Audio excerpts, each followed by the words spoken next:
Hello दोस्तों, welcome back to a new video. And आज के इस जो वीडियो है हम लोगों का वीडियो लेक्चर होने वाला है। सो सीडीपी हम लोगों ने डिस्कस करा था पिछले वीडियो में, जो बाल विकास है। और बाल विकास एवं शिक्षण अधिगम के अंतर्गत ही हम लोग इसमें जो अधिगम वाला पोर्शन होता है लर्निंग वाला पोर्शन, इसके वीडियोज़ करेंगे। और इसके वीडियोज़ को सारे मैं 3-4 पार्ट्स में एक 25 क्वेश्चन का सेट ला रहा हूँ और उसको डिस्कस करेंगे। जितने भी पीवाईक्यू क्वेश्चन हैं सीटेट में आए हुए, ठीक है, पिछले सालों के, पिछले मतलब 2011-12 से जितने भी इधर 2019-20 तक जितने भी क्वेश्चंस हैं, सारे क्वेश्चंस को हम लोग डिस्कस करेंगे। और जैसे ही आप पीवाईक्यू कर लेते हैं किसी भी एग्ज़ाम के, सो आपको वो एग्ज़ाम पास करना और बेहतर मार्क्स लाना काफ़ी आसान हो जाता है। सो चलिए वीडियो को शुरू करते हैं। तो ये है सीडीपी महा मैराथन और इसका हम लोग यूनिट 2 कर रहे हैं, अधिगम, ठीक है। लर्निंग, अधिगम को बोलते हैं लर्निंग। एंड इसकी जो यूनिट थी, यूनिट फर्स्ट थी बाल विकास, ठीक है, चाइल्ड डेवलपमेंट, उसको हम लोगों ने कर चुका है।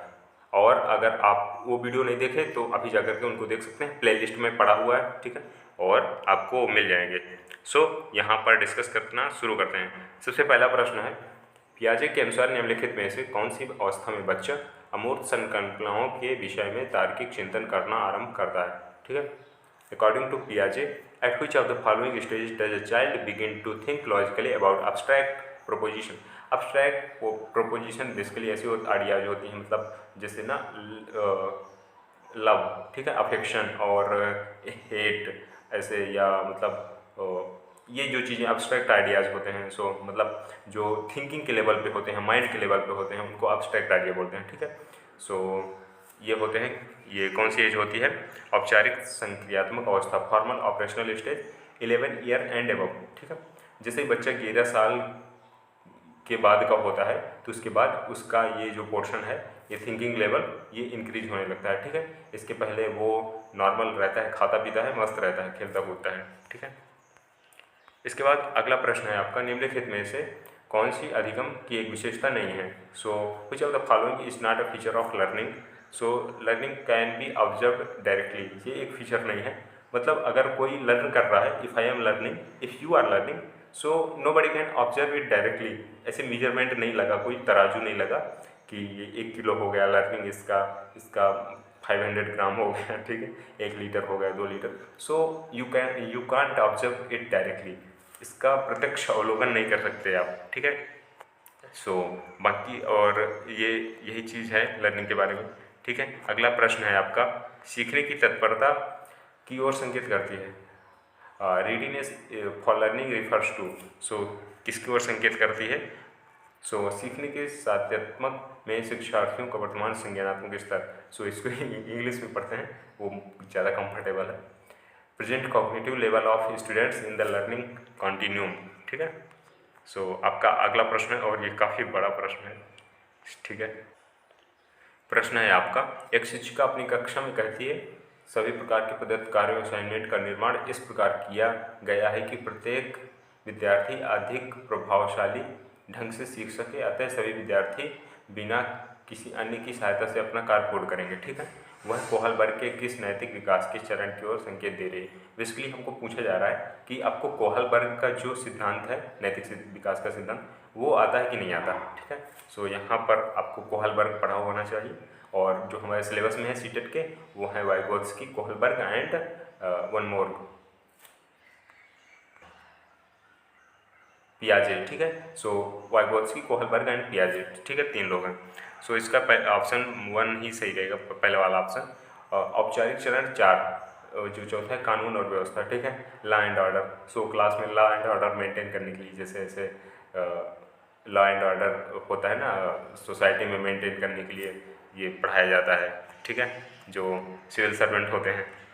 एक औसत बुद्धि वाला बच्चा यदि भाषा को पढ़ने एवं समझने में कठिनाई प्रदर्शित करता है तो यह संकेत देता है कि बच्चा क्या लक्षण प्रदर्शित कर रहा है, ठीक है। भाषा को पढ़ने एवं समझने में कठिनाई प्रदर्शित करता है, सो पठन अक्षमता, इसको बोलते हैं डिसलेक्सिया, ठीक है। क्या होता है? डिसलेक्सिया होता है। सो डिसलेक्सिया बेसिकली मतलब कोई बच्चा पढ़ने में अनकम्फर्टेबल फील कर रहा है, या वो 23 को 32 पढ़ रहा है, ठीक है, 15 को 51 पढ़ रहा है, इस तरह की प्रॉब्लम हो जाती है बच्चों में, ठीक है। निम्न में से कौन सा अधिगम का वक्र नहीं है? Which of the following is not a learning curve? So learning curve क्या नहीं है? वर्टिकल नहीं है, ठीक है। लर्निंग कर्व मतलब वर्टिकल मतलब ऐसे ना सीधा वैसे परपेंडिकुलर, ये चीज़ इसको बोलते हैं वर्टिकल। सो लर्निंग का जो कर्व है वो वर्टिकल नहीं होता, एंड मिक्स्ड हो सकता है, कॉन्केव हो सकता है, एंड इट्स कॉन्वेक्स हो सकता है, ठीक है। ये चीज़ आपको ध्यान रखनी है। नेक्स्ट प्रश्न है आपका, सीखने के अंतर्दृष्टि सिद्धांत को किसने बढ़ावा दिया?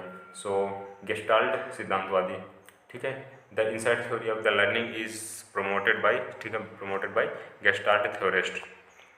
सो इसके बाद गेस्टाल्ट से भी क्वेश्चन आ गया आपका, ठीक है। सो क्रिया प्रसूत अनुबंधन सिद्धांत का प्रतिपादन किया। So propounded the operative contract theory, Skinner. किसने प्रोपाउंड करा है? स्किनर ने, ठीक है।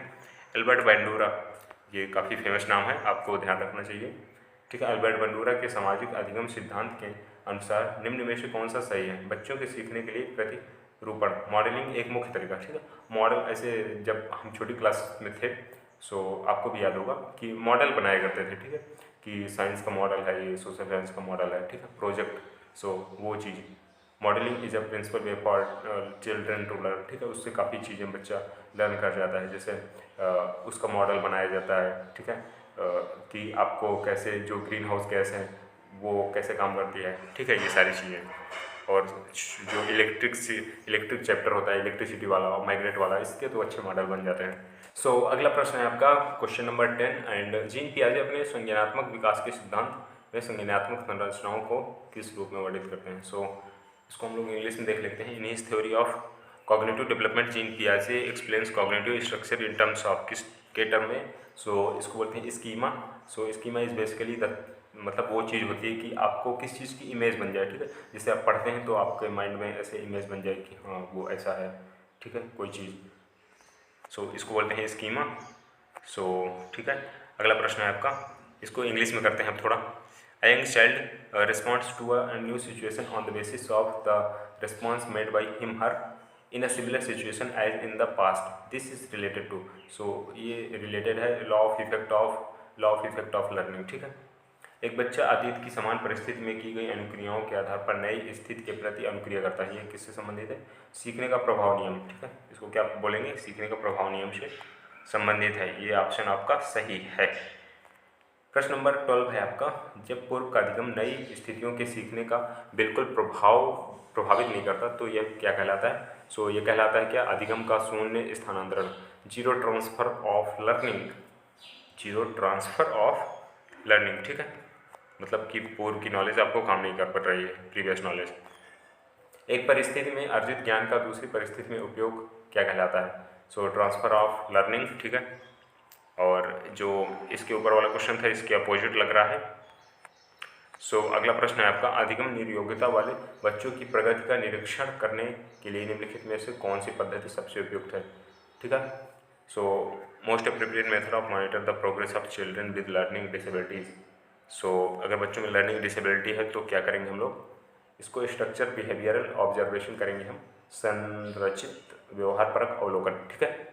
सो ये मेथड काम करेगा अगर बच्चे लर्निंग में प्रॉब्लम फेस कर रहे हैं, उनको समस्या हो रही है, सो ये मेथड हम लोग यूज करेंगे, ठीक है। 15 प्रश्न है हम लोगों का, निम्न में से किसे व्यक्तित्व की नैतिकता वाली भुजा कहेंगे? ठीक है। पराहम सुपर ईगो होता है, एंड सुपर ईगो को क्या हम बोलेंगे? Which of the following would be called moral arm of personality? So भुजा मतलब ऐसे भुजा, ये हाथ पूरा सो क्या होगा? निम्न में से किस व्यक्तित्व की नैतिकता वाली भुजा कहेंगे? नैतिकता वाली भुजा मतलब जो सुपर ईगो होगा, कि सुपर ईगो बोलते हैं ना, एटीट्यूड उसका काफ़ी ईगो है, वो ईगो वाला आदमी है, ठीक है।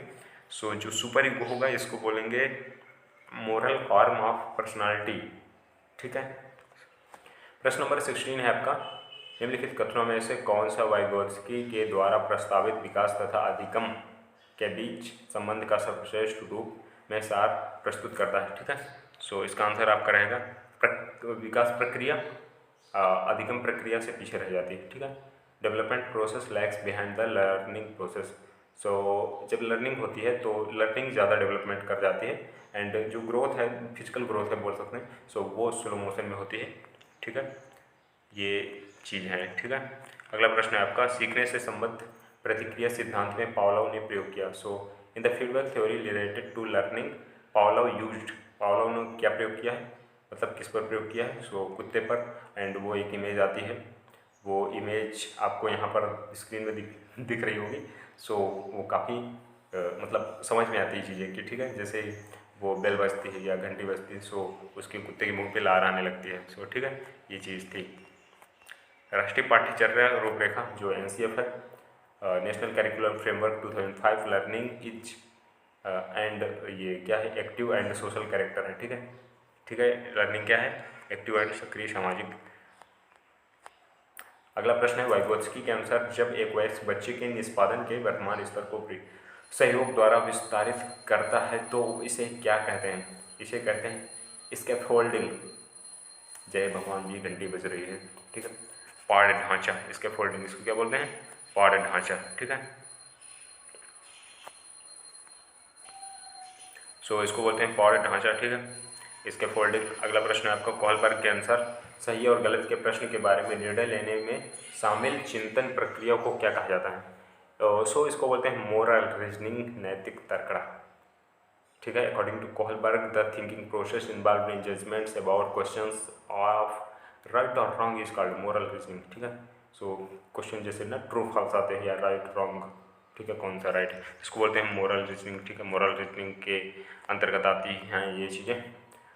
क्वेश्चन नंबर 21, निम्न में कौन से भिन्न है? So which one of the following is different from the rest?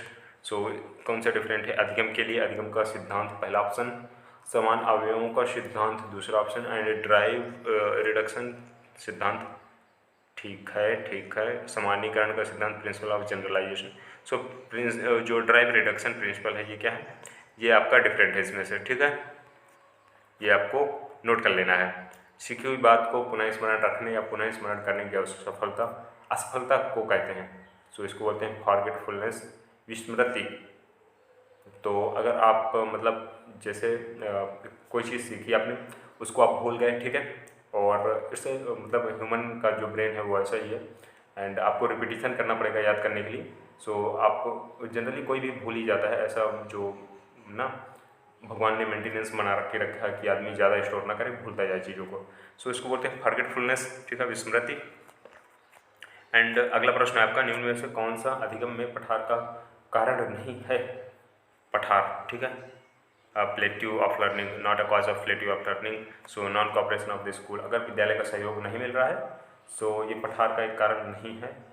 ठीक है, बल्कि कारण कौन कौन से हैं? प्रेरणा की सीमा, शारीरिक सीमा, ज्ञान की सीमा, ये क्या है, एक पठार का कारण है। अगला प्रश्न है आपका, प्रश्न है सीखने का पठार सीखने की प्रक्रिया के मुख्य अभिलक्षण हैं जो उस स्थिति को प्रकट करते हैं जिसमें सीखने की प्रक्रिया में कोई उन्नति नहीं होती। ये कथन किसका है? ठीक है, किसने दिया ऐसा स्टेटमेंट? रॉस ने दिया, रॉस, ROSS, रॉस।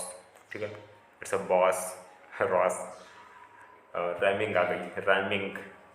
ठीक है, अगला क्वेश्चन है आपका, क्वेश्चन नंबर 25, कक्षा में विद्यार्थियों को अधिगम के लिए प्रेरित करने हेतु किस युक्ति का अनुप्रयोग आप नहीं करते?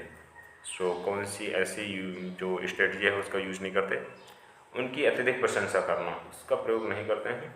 एंड फिर ये तो आ जाएगी कि फ्लैटरिंग कर रहा है। ठीक है, कोई ऐसे अत्यधिक प्रशंसा नहीं करना चाहिए, नहीं तो वो फिर समझ में आ जाती है कि हाँ चापलूसी कर रहा है ये मेरी। ठीक है, छात्रों में स्वस्थ प्रतिस्पर्धा स्थापित करना, ये कर सकते हैं। उन्हें आत्मगौरव की अनुभूति कराना, ये टीचर कर सकते हैं। एंड गतिविधि आधारित शिक्षण अधिगम विधियों का अनुप्रयोग, ये भी टीचर कर सकते हैं। ठीक है, बट उनकी टू मच प्रेज नहीं कर सकते। ठीक है, सो ये रहे जो हम लोगों का बाल विकास एवं शिक्षण शास्त्र है। सो इसका बाल विकास और तो इसका जो यूनिट 2 है लर्निंग अधिगम, इसके ये रहे 25 प्रश्न, और ये पूरे PYQ प्रीवियस ईयर क्वेश्चंस उठाए हुए हैं। ठीक है, चुन चुन करके, जो मतलब सारे एक तरफ से। सो आप इनको रिवाइज कर लेंगे, पढ़ लेंगे, और जैसे ही आप इनको तैयार कर लेंगे तो आने वाले जो सीटेट है, सीटेट जुलाई 2024, उसमें आपको इन प्रश्नों से काफ़ी हेल्प मिलेगी, मदद मिलेगी। ठीक है, सो अगर आपको कहीं पर कोई कन्फ्यूजन है तो आप कमेंट करके मुझे ज़रूर बताएं, ताकि मैं वहाँ पर आपको डाउट क्लियर कर सकूँ। Till then keep learning and